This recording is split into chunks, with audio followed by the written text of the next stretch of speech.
और डायमंड के अंदर मार, पहले डायमंड लेकर आ, फिर देखना कि किस तरीके से वो रिएक्ट करेगा कि जाओ लाइट जाओ, तुम्हें जितनी तेजी से जाना है उतनी तेजी से चले जाओ। बेचारी बढ़िया चल रही थी, बढ़िया गाने सुन के आ रही थी, मैं बढ़िया रोड पे अपनी गाड़ी चला रहा था, ड्रिंग ड्रिंग ड्रिंग ड्रिंग करके आगे बढ़ रहा था। वैक्यूम और जो एयर है वो दोनों बहन बहन। ट्रस्ट इश्यूज आगे है क्या? वो वही वाले ट्रस्ट इश्यूज है जिनकी हम यहाँ पर बात कर रहे थे। इस पर्टिकुलर पेंसिल ने देखो अपने शेप को क्या कर लिया, चेंज कर लिया। ऊपर वही ट्रिग्नोमेट्री वाला थीटा जो हमने मैथ, हमारा कोई दोस्त हो सकता है जिसे तुम फ्रेंडशिप करना चाहते हो, लाइट रे को बुलाता है, फोकस पर मिलवा देता है, दोनों लाइट रे चिल करती हुई फोकस पर आकर मिल जाती है। क्या तुम्हें पता है ट्रस्ट इश्यूज क्या है? इसका जो आंसर है वो मुझे फिजिक्स ने दिया है। अब आप हो रहे होंगे कंफ्यूज कि मुझे ट्रस्ट इश्यूज का जो आंसर है वो फिजिक्स ने क्यों दिया है, मेरे पार्टनर ने या आपके पार्टनर ने, मेरे दोस्त ने या आपके दोस्त ने क्यों नहीं दिया? क्योंकि अगर हम बात करें, जैसा कि हमें पता है हर चीज के पीछे साइंस है, तो ट्रस्ट इश्यूज के पीछे भी एक थोड़ी सी साइंस हमें देखने को मिल जाती है। अब फिजिक्स हमें बताता है कि जब आप इस पर्टिकुलर पेंसिल को ध्यान से देखें, ये जो पेंसिल है, देखो ध्यान से देखो, देखो यहां पर पेंसिल को ध्यान से देखो, ये जो पेंसिल हमें यहां पर दिखाई दे रही है, बाहर से बिल्कुल कैसी है? बाहर से बिल्कुल सीधी है, बिल्कुल शरीफ है, बिल्कुल ऐसी नन्ही मुन्नी सी बच्ची है जिस पर आप जितना चाहें उतना भरोसा कर सकते हैं। बट जैसे ही ये पानी के अंदर एंटर कर जाती है, किसके अंदर एंटर कर जाती है?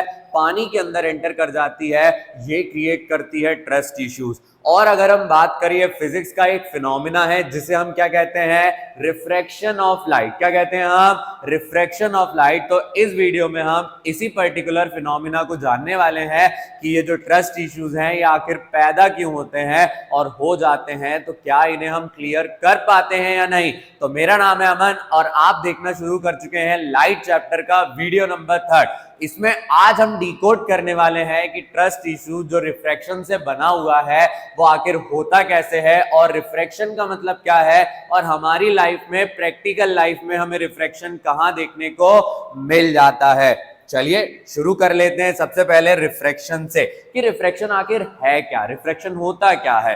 The phenomena of change in the path of a beam of light. जब लाइट रे अपने पाथ को बदल लेती है, क्या कहना चाह रहे भैया? मैं बढ़िया रोड पे अपनी गाड़ी चला रहा था, ड्रिंग ड्रिंग ड्रिंग ड्रिंग करके आगे बढ़ रहा था, बट जैसे ही अगर मैं बात करूं, मैं अपना पाथ चेंज कर लेता हूं, अगर मैं रोड से उतर के फुटपाथ वाले रोड पर आ जाता हूं, तो मेरी गाड़ी जो रहती है वो अपना डायरेक्शन बदल लेती है। वैसे ही लाइट जब क्या करती है, एक मीडियम से, जब लाइट एक मीडियम से जैसे ही दूसरे मीडियम में एंटर करती है, उसका पाथ जो रहता है वो जाना कहीं और था बट वो चला कहीं और जाता है। इसी फिनोमिना को हम क्या कहते हैं? Refraction of light. थोड़ी देर पहले जो हमने ग्लास वाला एग्जांपल देखा था जिसमें हमने देखा ट्रस्ट इश्यूज आखिर है क्या, वो वही वाले ट्रस्ट इश्यूज हैं जिनकी हम यहाँ पर बात कर रहे थे। अगर यहाँ पर हम देखें, क्या बताया जाता है कि जो रिफ्रैक्शन ऑफ लाइट होती है उसका एक मेजर कारण रहता है, या हम बात करें उसका जो मेन रीजन रहता है वो क्या रहता है? Change in the speed of light. यानी अगर हम देखें, जो एयर है वो पर्टिकुलर मीडियम है जहां पर लाइट अपने मन मुताबिक कितनी भी तेज स्पीड से क्या कर सकती है? भाग सकती है। बट जैसे ही वो किसी और मीडियम में जाती है, अब दूसरा मीडियम एयर जैसा तो नहीं रहेगा कि जाओ लाइट जाओ, तुम्हें जितनी तेजी से जाना है उतनी तेजी से चले जाओ। बट अदर मीडियम बोलते हैं कि अगर लाइट तुम हमारे अंदर आई हो तो तुम्हें हमारे हिसाब से वहां पर चलना पड़ेगा। तो जब लाइट की स्पीड किसी और मीडियम में जाकर बदल जाती है, उसी फिनोमिना को हम क्या कहते हैं? Refraction of light. और जो अभी हमने यहाँ पर एग्जांपल देखा था कि इस ग्लास के अंदर जाकर इस पेंसिल ने, किसने? इस पर्टिकुलर पेंसिल ने देखो अपने शेप को क्या कर लिया? चेंज कर लिया। ऊपर से कुछ और दिखाई दे रही है बट पानी के अंदर हमें कुछ और दिखाई दे रही है। उसका भी एक ही रीजन है। उसका भी क्या रीजन है? उसका रीजन है रिफ्रैक्शन ऑफ लाइट। क्या रीजन है उसका? Refraction of light. क्योंकि जब पानी के अंदर लाइट गई तो लाइट ने अपनी स्पीड को बदल दिया, बट जैसे ही वो लाइट क्या करती है? पानी के बाहर आती है तो उसकी स्पीड बदल जाती है, और हमें ऐसा लगता है कि वो जो पेंसिल है, जो ट्रस्ट इश्यूज हमें दिखा रही थी, वो ट्रस्ट इश्यूज नहीं बल्कि क्या है? Refraction of light. क्या है? Refraction of light. मछलियों को हम देखते हैं पानी के अंदर, वो एक्चुअल में रहती कहीं और है बट हमें दिखाई ऊपर देती है। हमने अपने पैर बढ़िया पानी में डाल के बैठे, संडे की शाम हो रही है, बढ़िया हम एंजॉय से अपने पैरों को रिलैक्सेशन दे रहे हैं, बट जब हम उनको टच करना चाहते हैं तो एक्चुअल में वो रहते नीचे हैं बट दिखाई कहां पर देते हैं? ऊपर दिखाई देते हैं। कहां दिखाई देते हैं?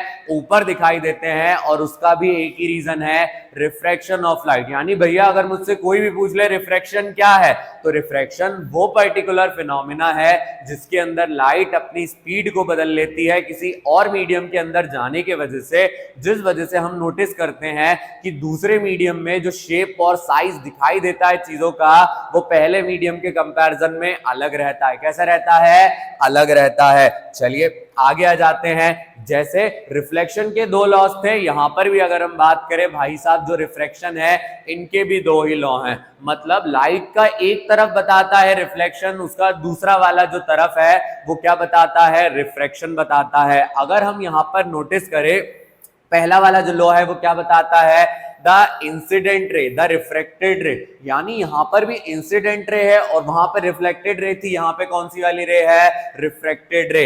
And the normal to the interface of two media at a point of incidence all lie on the same plane. क्या कहना चाह रहे हैं, क्या बोलना चाह रहे हैं? मान लो ये हमारा सरफेस है, ये क्या है? हमारा सरफेस है। अब ये लाइट रे क्या करती है? पहले वाली मीडियम से आ जाती है। अब हमें पता है यहां पर एक नॉर्मल वाली लाइन रहती है, बट हमने पीछे पढ़कर आए कि जब लाइट एक मीडियम से दूसरे मीडियम में चली जाती है तो वो क्या करती है? जल्दी बता दो। अपना पाथ बदल लेती है। तो ये लाइट को जाना यहां से था, बट लाइट नॉर्मल के पास आ गई। अब यहां पर अगर हम देखें, ये वाली जो रे है वो रिफ्रेक्टेड रे है, ये वाली रे हमारी इंसिडेंट रे है, ये वाली हमारी नॉर्मल रे है, और तीनों के तीनों सेम पर्टिकुलर सरफेस पर आकर क्या करती हैं? लाए करती हैं। सेम सरफेस पे क्या करती हैं?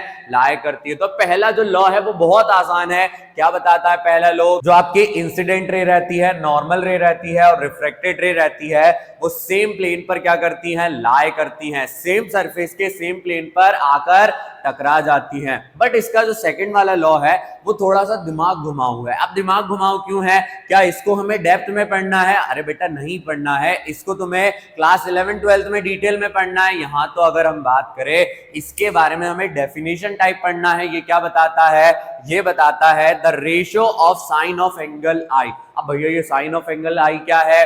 कि जिस पर्टिकुलर एंगल से आपकी लाइट ने क्या किया है? सरफेस को स्ट्राइक किया है, अगर हम उसके रेशियो को, मतलब एंगल आई का जो रेशियो है, अगर एंगल आर के रेशियो के साथ निकाल दे, बट यहां पर एक थीटा हमें लेना है, वही ट्रिग्नोमेट्री वाला थीटा जो हमने मैथ्स में पढ़ा है। कौन सा वाला theta? Sine angle i divided by sine angle r क्या हो जाता है? Second law of refraction. और कहते क्या है इसे? बताया किसने? इसे बताया था स्नेल भाई साहब ने, जिस वजह से इसे हम किस नाम से जानते हैं? स्नेल्स लॉ ऑफ रिफ्रैक्शन के नाम से भी जानते हैं। तो रिफ्रैक्शन के दो भाई हैं। रिफ्रैक्शन के कौन दो भाई हैं? पहला भाई बताता है कि जो इंसिडेंट रे है, रिफ्रैक्टेड रे है और नॉर्मल रे है, वो सेम पॉइंट ऑफ सरफेस पर आकर क्या करती हैं? लाए करती है। और दूसरा वाला बताता है कि जो ट्रिग्नोमेट्री का साइन वाला एंगल था वो यहां आ जाता है। कहां पर आता है? Sine angle i by sine angle r का जो रेशियो रहता है, इसे हम क्या कहते हैं? इसे हम कहते हैं स्नेल्स लॉ। और ये हमारे प्यारे से रिफ्रैक्शन का सेकंड लॉ है। क्या है? हमारे प्यारे से रिफ्रैक्शन का सेकंड लॉ है। इसी स्नेल्स लॉ से एक और टॉपिक इसका निकलता है जिसमें आप लोग बहुत कंफ्यूज होते हैं। अगर आपने मेरे साथ पढ़ लिया और उसके न्यूमेरिकल कर लिए तो मैं गारंटी दे रहा हूं कि आपके नंबर कटेंगे ही नहीं, और उस टॉपिक से कैसा भी क्वेश्चन आ जाए आप उठा के कर लेंगे। उसका नाम क्या है? उसका नाम है रिफ्रैक्टिव इंडेक्स। अब भैया ये रिफ्रैक्टिव इंडेक्स क्या है? तो याद करो, हमने पढ़ा कि रिफ्रैक्शन क्या करता है, कि जब लाइट रे आई, बेचारी बढ़िया चल रही थी, बढ़िया गाने सुन के आ रही थी, बट जैसे वो गाने सुनते सुनते क्या करती है? एक मीडियम से दूसरे मीडियम में आके टकरा जाती है। तो वो दूसरा वाला मीडियम बोलता है, ए लाइट सुन ले, जैसे तूने एयर के साथ किया वैसे तू मेरे साथ नहीं कर सकती, जैसे मैं चाहूंगा वैसे तुझे यहां पर चलना पड़ेगा। तो जो लाइट रे रहती है वो दूसरे मीडियम में जाकर अपने पाथ को जितना चेंज करती है उसे ही हम क्या कहते हैं? Refractive index. यानी भैया इतना सरल है? हाँ इतना ही सरल है। क्या है रिफ्रैक्टिव इंडेक्स? कि लाइट रे ने दूसरे मीडियम में जाने के बाद अपने पाथ को कितना ज्यादा बदला। और हमने पढ़ा था पाथ का जो चेंज होना रहता है वो किस पे डिपेंड करता है? जल्दी बताओ। लाइट की स्पीड पे। लाइट की जो स्पीड है वो एयर के बाद जब वो दूसरे मीडियम में एंटर कर जाती है तो कितनी हो जाती है? वही क्या बताता है? Refractive index. मतलब रिफ्रैक्टिव इंडेक्स के लिए अगर हमने दो चीजों को याद रख लिया, पहला है कितना पाथ चेंज हुआ, और अगर हम बात करें दूसरा क्या है, लाइट की स्पीड कितनी ज्यादा बदल जाती है पहले मीडियम के कंपैरिजन में दूसरे मीडियम में, उसे ही हम क्या कहते हैं, रिफ्रैक्टिव इंडेक्स। अब जो मैंने आपको बताया, क्या बुक भी वैसे ही बताती है, 100% बताती है कि जो रिफ्रैक्टिव इंडेक्स है ये क्या है, मेजरमेंट है। क्या मेजरमेंट है, how much the speed of light is reduced in a medium compare to its speed in a vacuum. Vacuum मतलब भैया जहां पे पार्टिकल नहीं रहते, वैक्यूम और जो एयर है वो दोनों बहन बहन है। क्यों बहन बहन है, क्योंकि एयर में बहुत कम पार्टिकल रहते हैं, और अगर हम बात करें जो हमारा कौन सा वाला मीडियम रहता है, वैक्यूम रहता है, वहां तो पार्टिकल ही नहीं रहते हैं। तो जो स्पीड ऑफ लाइट है उसने वैक्यूम और एयर के कंपैरिजन में जब दूसरे मीडियम में एंटर कर जाती है, अपने पाथ को कितना ज्यादा चेंज किया, उसे ही हम क्या बोलते हैं, रिफ्रैक्टिव इंडेक्स। क्या बोलते हैं, रिफ्रैक्टिव इंडेक्स। और अलग अलग तरीके का जो मटेरियल रहता है उसके अंदर लाइट का बिहेवियर अलग रहता है।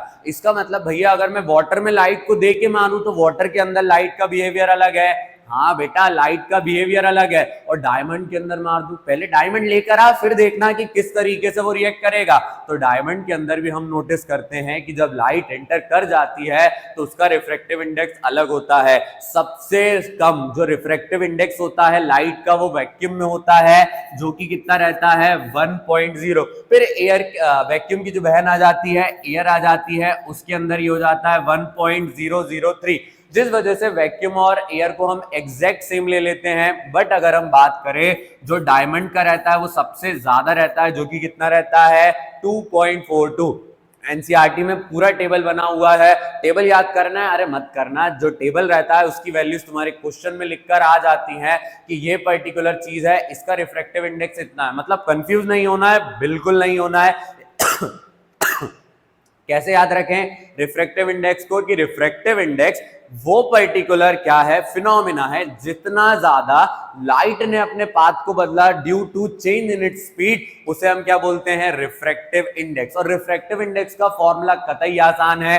क्या बताया जाता है, रिफ्रैक्टिव इंडेक्स जो है वो speed of light in vacuum है। मतलब भैया जो लाइट की स्पीड वैक्यूम में या एयर में है उसको आप डिवाइड कर दो speed of light in the medium. जिस पर्टिकुलर मीडियम में आपने लाइट को पास किया है उसके अंदर लाइट की स्पीड को देख लो, क्या निकल जाएगा, रिफ्रैक्टिव इंडेक्स निकल जाएगा। ये तो आपने वैक्यूम और मीडियम का बता दिया। अगर एयर से वाटर कहें, वाटर से ग्लास कहें, तो क्या करना है, हमेशा नोटिस करना पहला मीडियम क्या है। जो पहला मीडियम रहेगा उसके अंदर बेटा तू क्या ले लेना, स्पीड ऑफ लाइट। पहला वाला जो भी मीडियम है उसके अंदर स्पीड ऑफ लाइट ले लेना और उसे डिवाइड कर देना स्पीड ऑफ लाइट जिस पर्टिकुलर मीडियम के अंदर तूने दे के मारी है, जिस पर्टिकुलर मीडियम में वो लाइट गई है उसको डिवाइड कर दो, क्या निकल जाएगा, रिफ्रैक्टिव इंडेक्स। इतना ही आसान है, अननेसेसरी लोड लेकर नहीं चलना है। अब जैसे हमने रिफ्लेक्शन के अंदर पढ़ा कि हमारे दो टाइप के मिरर होते हैं, यहां पर क्या पढ़ना है, यहां पर हमें पढ़ना है लेंस के बारे में।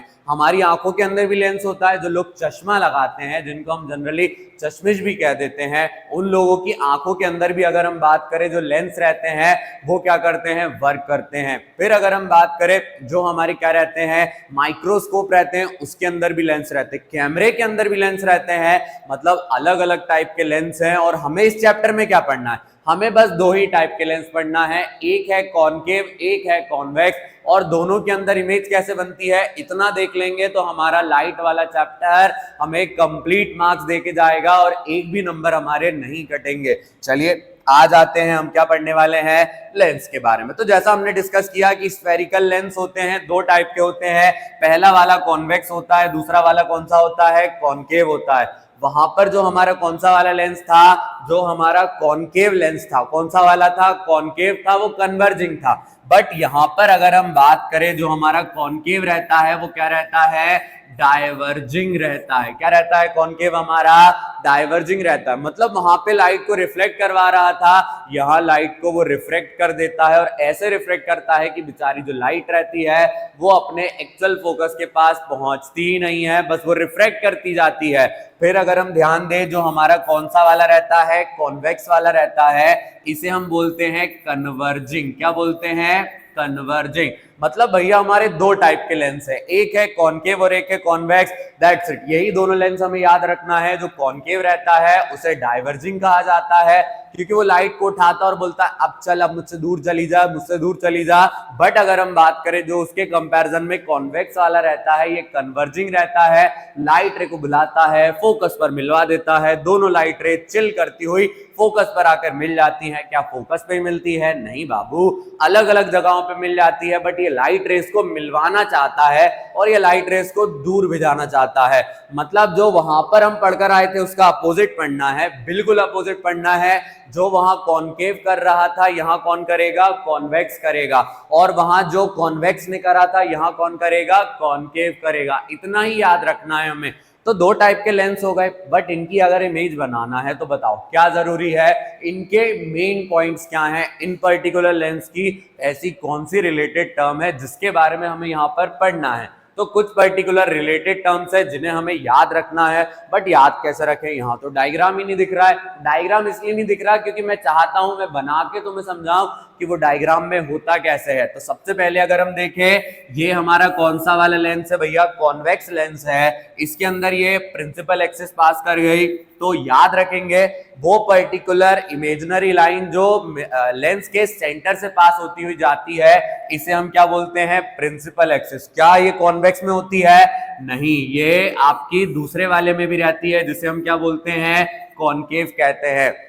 तो वो पर्टिकुलर इमेजिनरी लाइन जो सेंटर से पास होके जा रही है उसे हम क्या बोलते हैं? उसे हम बोलते हैं प्रिंसिपल एक्सिस। क्या बोलते हैं उसे हम? Principal axis. फिर अगर हम बात करें, ये जो सेंटर दिख रहा है लेंस का, यहां पर जो सेंटर दिख रहा है इसे हम क्या बोलते हैं? Optical centre. क्या बोलते हैं इसे हम? Optical centre. दूसरा इंपॉर्टेंट पॉइंट, जैसे वहां पर पोल था, यहां पे क्या रहता है? ऑप्टिकल सेंटर रहता है। जो लाइट रे आती है, जैसे वहां पोल पर आई थी, यहां किस पे आती है? ऑप्टिकल सेंटर के ऊपर आ जाती है। फिर अगर हम ध्यान दें, इसका एक पर्टिकुलर स्फीयर इस तरफ बनता है, एक पर्टिकुलर स्फीयर इस तरफ बनता है, तो कुल मिला के कितने सेंटर होते हैं? दो सेंटर होते हैं। एक होता है इस तरफ, एक होता है इस तरफ। मतलब भैया दो दो सेंटर। दोनों सेंटर को कैसे याद रखें? दोनों याद रखना पड़ेगा। याद दोनों नहीं रखना है, बट जब डायग्राम बनाएंगे तो दोनों को यूज करना है। पहले वाले आगे वाले को या तो तुम क्या बोल सकते हो? C1 बोल सकते हो, और C1 नहीं कहना है, एनसीईआरटी ने बोला उसको 2F1 कहो, तो हम क्या बोल देंगे? 2F1। इस तरफ वाला C2 रहता है, बट अगर हम बात करें इसको हम क्या बोलते हैं? 2F2 बोलते हैं। मतलब ऑप्टिकल क्या कहते हैं? सेंटर ऑफ कर्वेचर कितने रहते हैं? दो रहते हैं। मतलब जिन पर्टिकुलर स्फीयर से हमने दोनों लेंसों को मिलाकर बनाया है, उनका जो सेंटर रहता है उसे क्या कहते हैं? उसे कहते हैं सेंटर ऑफ कर्वेचर। क्या बोलते हैं? Centre of curvature. क्या वो सिर्फ इसमें होता है? नहीं, इसके अंदर भी होता है। अगर हम ध्यान दें, ये कुछ इस प्रकार से बनता है, ये इस प्रकार से बन गया। अब यहां पर इसको हमने बना लिया, फिर इसको हमने बना लिया। इसका ये वाला सेंटर C2 जिसे हम 2F2 कहेंगे, और इसका ये सेंटर नंबर 1 जिसे हम क्या कहेंगे? 2F1 कहेंगे। मतलब दोनों के अंदर दो दो सेंटर ऑफ कर्वेचर। हाँ, दोनों के अंदर कितने के सेंटर ऑफ कर्वेचर? दो दो सेंटर ऑफ कर्वेचर रहते हैं। और याद रखेंगे कि सेंटर ऑफ कर्वेचर और ऑप्टिकल सेंटर का एक मिड पॉइंट रहता है जिसे हम क्या बोलते हैं? Principal focus. क्या बोलते हैं? Principal focus. आगे वाले को F1 कहते हैं, पीछे वाले को F2 कहते हैं। इसमें भी आगे वाले को F1 कहेंगे, पीछे वाले को क्या कहेंगे? F2 कहेंगे। और ऑप्टिकल सेंटर से फोकस तक की दूरी क्या हो जाती है? Focal length. क्या हो जाती है? Focal length. बट कंफ्यूज इसमें कि दो दो क्या आ रहे हैं? फोकस आ रहे हैं, तो कौन सा वाला ले? जैसे हमने वहां पर मिरर के अंदर लिया था कि कॉन्वेक्स है, तो कॉन्वेक्स में कौन सा वाला लेते हैं? पीछे वाला लेते हैं, और कॉन्केव में आगे वाला लेते हैं। तो वैसे ही हमें यहाँ पर कंसिडर करना है कि जो कॉन्केव है उसमें फोकस F1 रहता है। इसका फोकस कौन सा रहता है? F1 रहता है। और इसका फोकस कौन सा रहेगा? F2 रहेगा। कौन सा रहेगा? F2 रहेगा। तो 5 इंपॉर्टेंट टर्म है जिन्हें याद रखना है। सबसे पहला ऑप्टिकल सेंटर, जो पर्टिकुलर लेंस का सेंटर है। दूसरा सेंटर ऑफ कर्वेचर, दो सेंटर ऑफ कर्वेचर रहते हैं, एक सामने रहता है, एक पीछे रहता है। अगर हम ध्यान दें, पहले वाले को C1 या 2F1 कहते हैं, दूसरे वाले को C2 या 2F2 कहते हैं। फिर बात आती है ऑप्टिकल सेंटर और सेंटर ऑफ कर्वेचर के मिड पॉइंट को, जिन्हें फोकस कहते हैं। दो फोकस होते हैं, आगे वाला F1 होता है, पीछे वाला F2 होता है।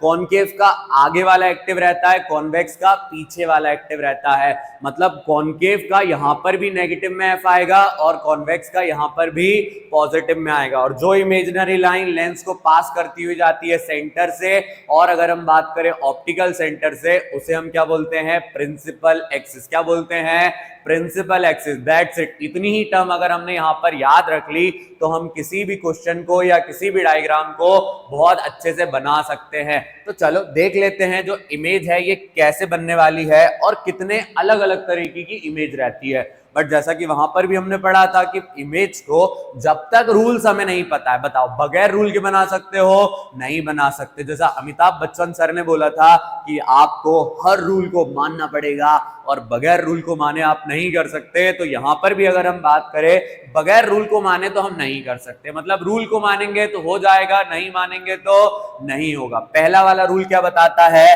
पहला वाला रूल बताता है कि जब हम क्या करते हैं, लाइट रे को पैरेलल लेते हैं। लाइट रे को कैसे लेते हैं, प्रिंसिपल एक्सिस के पैरेलल लेते हैं। तो जो प्रिंसिपल एक्सिस के पैरेलल वाली लाइट रे रहती है वो कहां से पास कर जाती है, फोकस से। अगर कॉन्वेक्स लेंस है तो ये फोकस से पास करती है, और अगर ये कॉनकेव लेंस है तो ये फोकस से क्या कर जाती है, डाइवर्ज कर जाती है। क्योंकि ये कन्वर्जिंग है और ये कौन सा है, डाइवर्जिंग है। पहला वाला याद रखेंगे, अगर लाइट रे पैरेलल आई है तो वो फोकस से पास कर जाएगी, अगर कॉन्वेक्स है और कॉनकेव है तो फोकस से क्या कर जाएगी, डाइवर्ज कर जाएगी।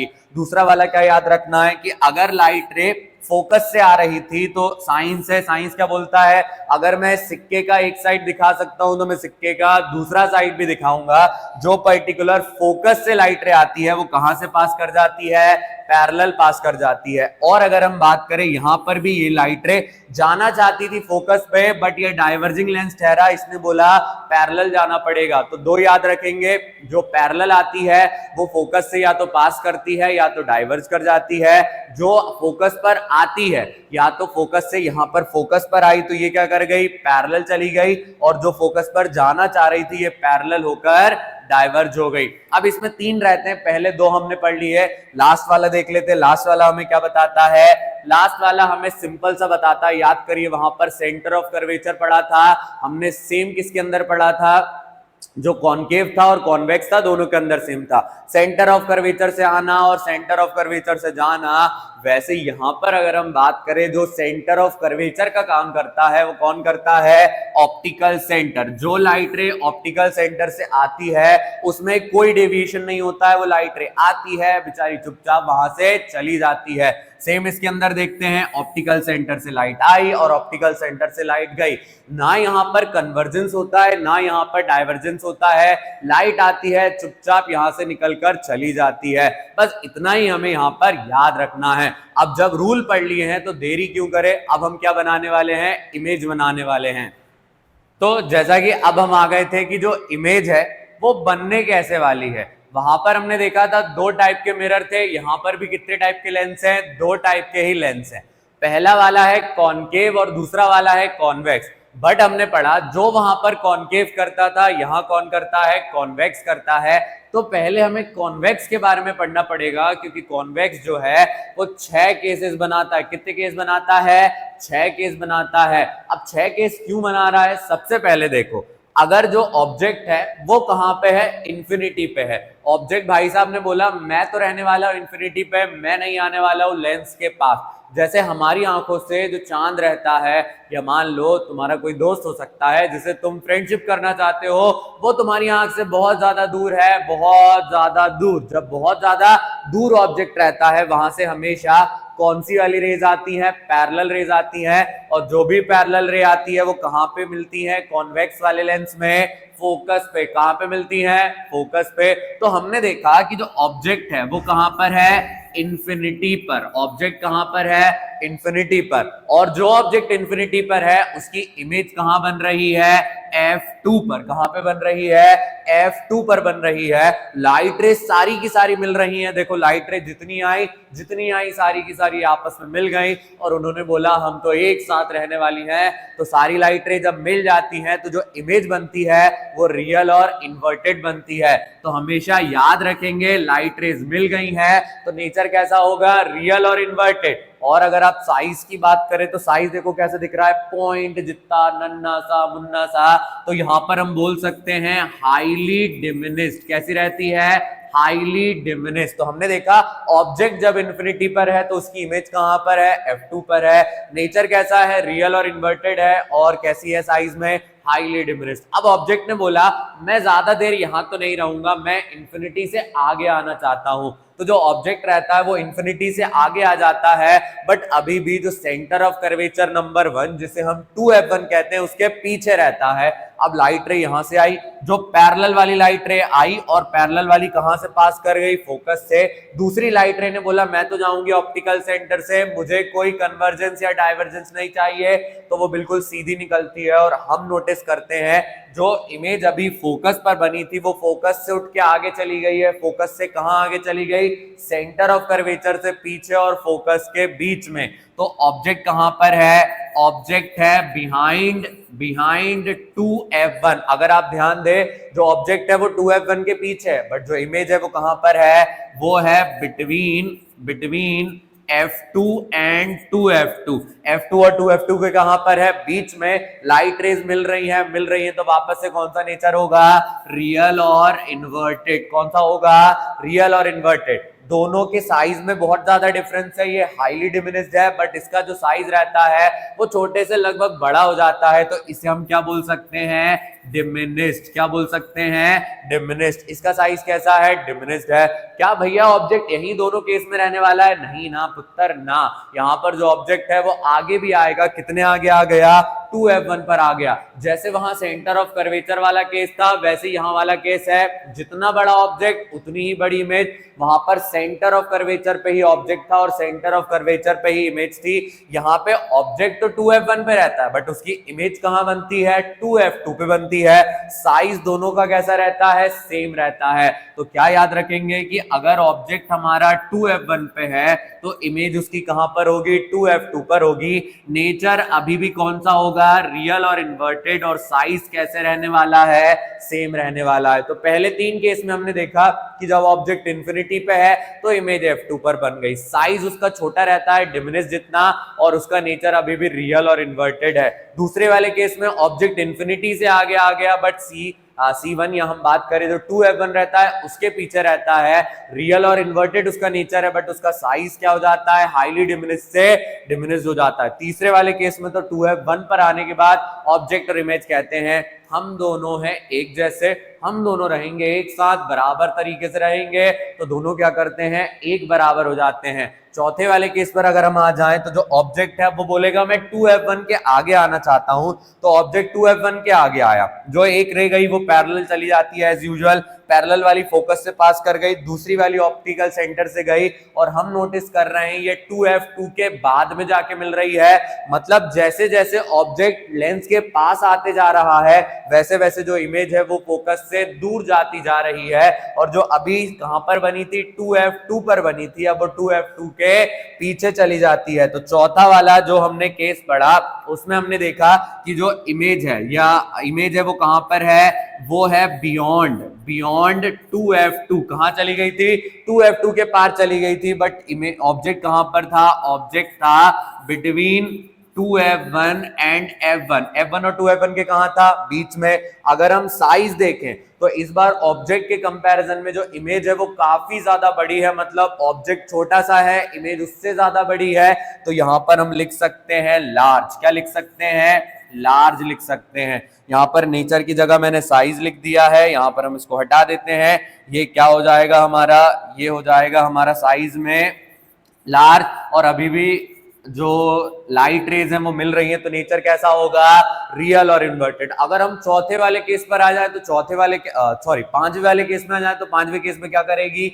जो ऑब्जेक्ट है अब वो बोलेगा मैं आ चुका हूं फोकस पे, अब मैं रहना चाहता हूं यहां पर, देखना चाहता हूं। जब मैं इन्फिनिटी पे था तो मेरी इमेज फोकस पे थी, और अगर अब मैं फोकस पर आ गया हूं तो मेरी इमेज कहां चली जाती है? तो यहां पर हमने देखा कि जो पैरेलल रे आई वो पैरेलल कहां से चली गई? फोकस से। दूसरी ऑप्टिकल सेंटर से चली गई। दोनों लाइट रे को देख रहे हैं जब से लेंस से बाहर निकली है पैरेलल चल रही है। और कल ही हमने पढ़ा था लास्ट वाली वीडियो के अंदर कि जब कभी पैरेलल लाइट रेज रहती हैं तो वो कहां पे जाके मीट करती हैं, वो मीट करती हैं इन्फिनिटी पे।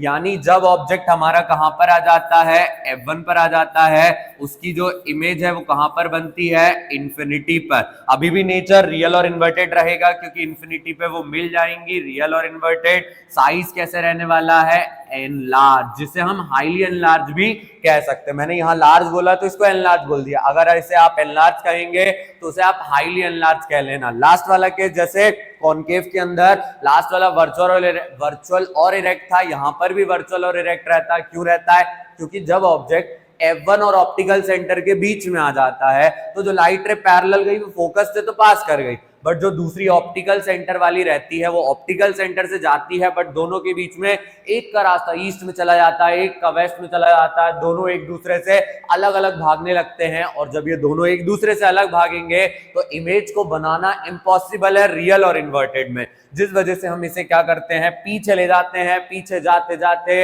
ये जिस साइड ऑब्जेक्ट रहता है वहीं पे मिल जाती है। यानी यहां पर जो ऑब्जेक्ट है वो कहां पर है, between F1 and optical centre. कहां पर है, ऑप्टिकल सेंटर और फोकस के बीच में। तो इसकी इमेज कहां बनती है, same side of the object. कहां बनती है, same side of the object. यहां पर लिख लेंगे सेम साइड पे बन रही है। नेचर अब कैसा हो जाएगा, डॉटेड लाइन है। डॉटेड लाइन मतलब वर्चुअल और इरेक्ट। डॉटेड लाइन मतलब क्या हो जाता है, वर्चुअल और इरेक्ट। और साइज कैसा बनता है, साइज बनता है लार्ज। कैसा बनता है, लार्ज बनता है। तो 6 केस थे, हमने 6 के 6 केस पढ़ लिए। कैसे याद रखें, अगर सबसे पहले ऑब्जेक्ट कहां पर है, इन्फिनिटी पर है, तो इमेज कहां पर है, फोकस पे। इन्फिनिटी से आगे आया बट 2F1 के पीछे है तो इमेज कहां चली गई, F2 के आगे चली गई बट 2F2 के बीच में है। जब 2F1 पर ऑब्जेक्ट आ जाता है तो इमेज कहां जाती है, 2F2 पर आ जाती है। जब ऑब्जेक्ट 2F1 के आगे आ गया तो उसकी जो इमेज है वो 2F2 के पीछे चली जाती है। जब ऑब्जेक्ट फोकस पर आया तो इमेज कहां चली गई, इन्फिनिटी पर चली गई। हर केस में हमने देखा जो इमेज है वो रियल और इन्वर्टेड थी क्योंकि लाइट रेज आपस में मिल रही थी। बट अगर हम ध्यान दें यहां पर जो साइज है वो बदल रहा था। जब इमेज फोकस पर बनी तो डिमिनिश बनी, फोकस से आगे बनी तो कैसी बन जाती है, डिमिनिश से बड़ी हो जाती है।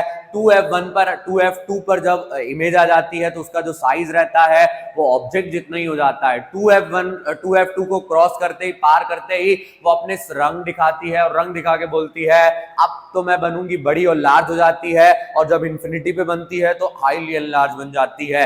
बट लास्ट वाला जब केस आता है जब ऑब्जेक्ट F1 और ऑप्टिकल सेंटर के बीच में रहता है तो उसकी जो इमेज रहती है वो सेम साइड पे बन जाती है, बट नेचर बेचारी का बदल जाता है। नेचर क्या हो जाता है इसका, वर्चुअल और इरेक्ट। कैसा हो जाता है, वर्चुअल और इरेक्ट। ये है हमारे कॉन्वेक्स लेंस के अंदर जो इमेज फॉर्मेशन है वो कैसे होती है।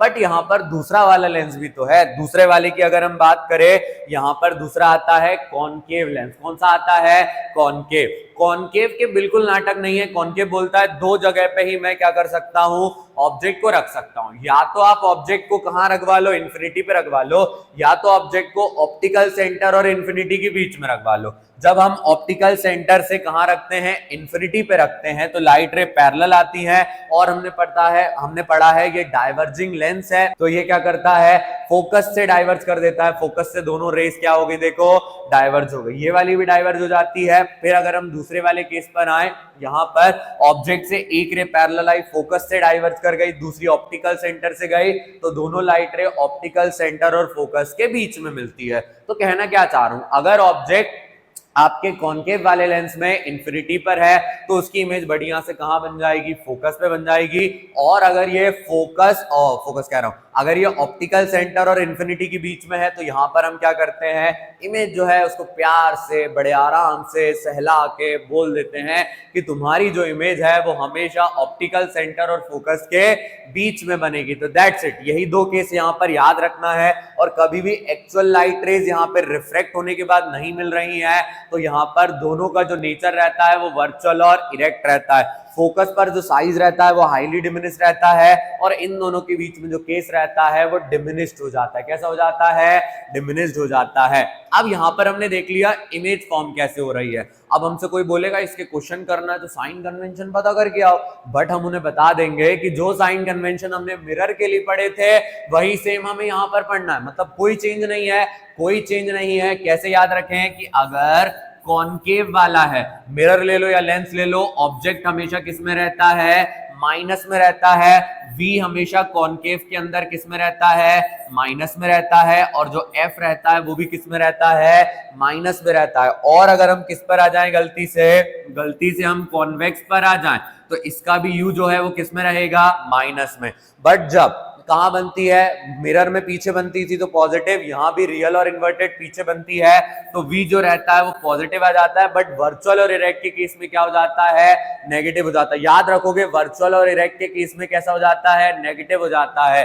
और फोकस क्या रहता है, पॉजिटिव रहता है। दैट्स इट, इतना याद रखेंगे, यही साइन कन्वेंशन है, बाकी याद नहीं रखना। और हाइट का अगर हम बात करें, हाइट ऑफ द ऑब्जेक्ट अगर ऊपर की तरफ बन रहा है तो पॉजिटिव, नीचे की तरफ बन रहा है तो नेगेटिव। रियल और इन्वर्टेड वाले में नेगेटिव और वर्चुअल और इरेक्ट वाले में पॉजिटिव। बस इतना ही याद रखेंगे। अब इस चैप्टर का जो क्या कहते हैं लास्ट वाला टॉपिक है, पहले उसको पढ़ लेते हैं, बाद में हम क्या कहते हैं मिरर फॉर्मूले को पढ़ेंगे।